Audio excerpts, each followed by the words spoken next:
अगर आप दुखी हो, परेशान हो, चिंताग्रस्त हो, बंधे हुए जकड़ा हुआ महसूस करते हो, तो सुने। अष्टावक्र कहते हैं, आप कभी बंधे ही नहीं थे।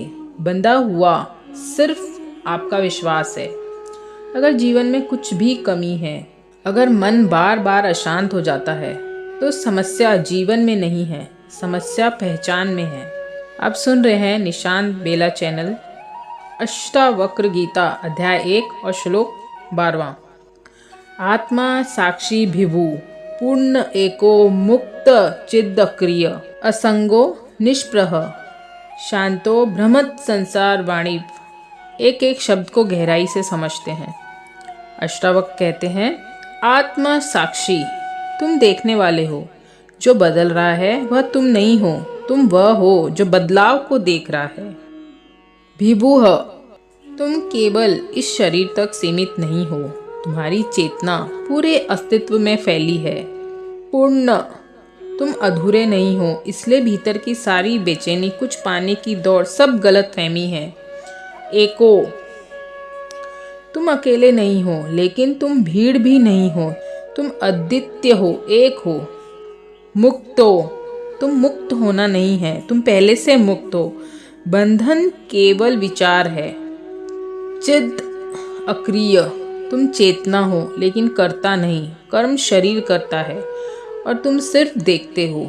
असंगो, अर्थात तुम किसी से जुड़े नहीं, न सुख से, न दुख से, न चिंता से, न विषाद से।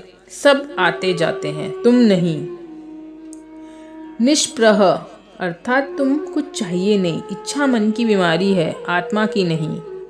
शांतो, शांति तुम्हारा स्वभाव है, अशांति बाहर से आती है, तुम्हारे भीतर से नहीं। भ्रमत संसार वाणी, संसार का शोर, विचारों की आवाज, मन की भागदौड़, सब केवल भ्रम की गूंज है। पूरा भावार्थ यह है, आत्मा साक्षी है, व्यापक है, पूर्ण है, एक है, मुक्त है, चेतन है, क्रिया रहित है, असंग है, निष्प्रह है, शांत है। केवल भ्रम के कारण संसार जैसा भासता है। अष्टावक्र कहते हैं, तुम पूर्ण हो, पूर्ण होना नहीं है, तुम में कुछ भी जोड़ा नहीं जा सकता। तुम जैसे हो परिपूर्ण हो, तुम में कुछ विकास नहीं करना है, तुम्हें कोई सोपान नहीं चढ़ने हैं, तुम्हारे आगे कुछ भी नहीं है। तुम पूर्ण हो, तुम परमात्मा हो, व्यापक हो, साक्षी हो, एक हो, मुक्त हो, चेतन हो, क्रिया रहित हो, असंग हो। किसी ने भी तुम्हें बांधा नहीं, कोई संगी साथी नहीं है। परिपूर्ण अकेले हो, परम स्वात्म में हो, निष्प्रह हो।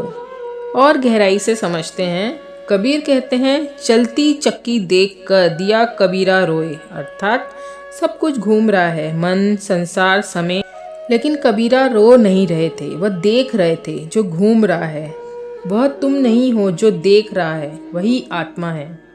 रमन महर्षि से किसी ने पूछा, शांति कैसे मिले? उन्होंने कहा, शांति पाने की कोशिश मत करो, देखो कौन अशांत है। जैसे ही देखने वाला जागता है, अशांति अपने आप गिर जाती है। अब इसे अपने जीवन में कैसे उतारें? पहला, दिन में बार बार देखने वाले में लौटो। जब गुस्सा आए, डर आए, बेचैनी आए, तुरंत पूछो नहीं, सिर्फ देखो, ये गुस्सा हो रहा है, मैं इसे देख रहा हूँ। इतना करते ही आप कर्ता से साक्षी में आ जाते हो। यही आत्मा साक्षी का अभ्यास है। दूसरा, जब भी कर्म करो लेकिन बोझ मत उठाओ। काम पूरी ईमानदारी से करें, लेकिन भीतर यह याद रखें, कर्म हो रहा है, मैं सिर्फ उपस्थित मात्र हूँ। फल की चिंता कम होते ही मन हल्का हो जाता है। यही चित्त अक्रिय को जीना है। तीसरा, इच्छा आए तो लड़ो मत, पहचानो। जब भी इच्छा उठे तो उसे दबाओ मत, बस देखो मन को अभी कुछ चाहिए। जैसे ही देखा, इच्छा की पकड़ ढीली पड़ जाती है। यही निष्प्रहता की शुरुआत है। चौथा, सुख दुख को आने जाने दो। खुशी आए उसे पकड़ो मत, दुख आए उससे भागो मत, दोनों को समान भाव से देखो। तुम स्थिर रहो, अनुभव बदलते रहते हैं, यही असंग होना है। पांचवा, रोज 5 मिनट कुछ भी मत करो, न मंत्र, न जप, न कोई ध्यान की कोशिश। बस चुप बैठो। श्वास चल रही है, विचार आ जा रहे हैं, अब सिर्फ देख रहे हो। यही शांत स्वरूप का सीधा अनुभव है। कुछ बदलो मत, कुछ छोड़ो मत, बस जानो आप वही आत्मा हो जो सदा से मुक्त और शांत है।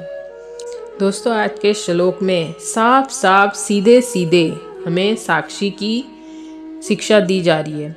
हमें साक्षी का सूत्र समझाया जा रहा है कि जो जैसा है उसे वैसा देखें, वही सत्य है, वही इस क्षण का अटल सत्य है। न उसको बदलना है, न उसको पकड़ना है, न उसको छोड़ना है। बस जैसा है वैसा देखना है। देखने मात्र से उससे छुटकारा हो जाता है, अटैच नहीं होते। धीरे धीरे धीरे आप उस अवस्था में आ जाते हैं जहाँ सर्वव्यापक पूर्ण एकमात्र साक्षी चैतन्य है। अगर इस वीडियो से कुछ भी सीखने मिला तो कमेंट करके ज़रूर बताइएगा। जल्द मिलेंगे नए किस्से कहानी के साथ। तब तक शुभेच्छा।